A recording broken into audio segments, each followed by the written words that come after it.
In this video, we're going to talk about the most frequently asked questions that we get about a-FMT and our Banking Your Biome service. If you don't know what autologous fecal microbiota transplantation, or a-FMT, is, check out our video here. The general idea is someone would store their healthy gut microbiome in the event that they should need to restore the gut health in the future. So let's dive into and answer some of these frequently asked questions. I'm currently in a really unhealthy condition. Should I consider banking my biome? Actually, the answer here would be no. You may even want to consider regular fecal microbiota transplantation, which relies on highly screened donors and has an established history of efficacy and safety. If you want to learn more about FMT, check out our video here. After completing fecal microbiota transplantation and you have a healthy gut microbiome, you may consider storing this new healthy gut microbiome in case you encounter an unhealthy gut again. How do I know my gut microbiome today is, good enough to be stored? The consideration to bank your microbiome is based on the premise that your gut microbiome is healthier today than it would be if you had a medical procedure or needed antibiotics. It is possible that you could improve your gut microbiome further, but there is an advantage to having your gut microbiome stored today should you need it in the case of a potential disruption of your gut microbiome. What if I think my gut microbiome is now better than when I initially submitted my sample? Should you consider in time that you've improved your gut microbiome and it's now healthier than when you initially submitted it, you can submit a new stool sample to be processed into capsules, and then this would be what is stored long term. Are there any age restrictions or cutoffs? We know the gut microbiome is constantly changing, impacted by environmental factors and aging.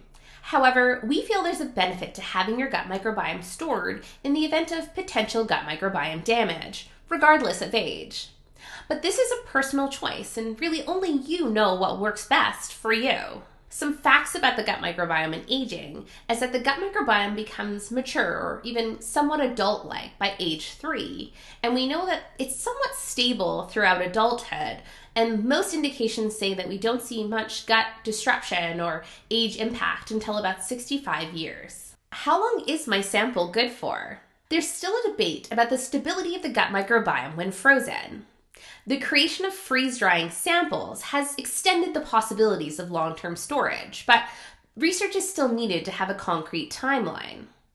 At Novel Biome, we're doing our own stability and research in-house to get an understanding of the survival of the gut microbiome long-term and better understand the viability of bacteria. To date, research is somewhat spread about how long the gut microbiome is viable, ranging from 15 months up to 5 years. There's more long-term research needed to have a consistent answer as to how long a gut microbiome is stable. But we believe that the gut microbiome can be stored long-term for a-FMT, and this is why we're doing our own research in-house to get a good understanding of how your gut can be stored long-term and remain viable. Am I able to optimize my gut microbiome before submitting a sample? Yes. Several days before submitting your stool sample, you could eat a clean diet, so no processed foods, no sugars, and no alcohol, as well as focusing on eating as broad a diet as possible to expand the microbes in your gut. This is all based on the research that dietary intake can manipulate or change your gut microbiome in as little as 24 hours. Can someone else use my stored gut microbiome? No.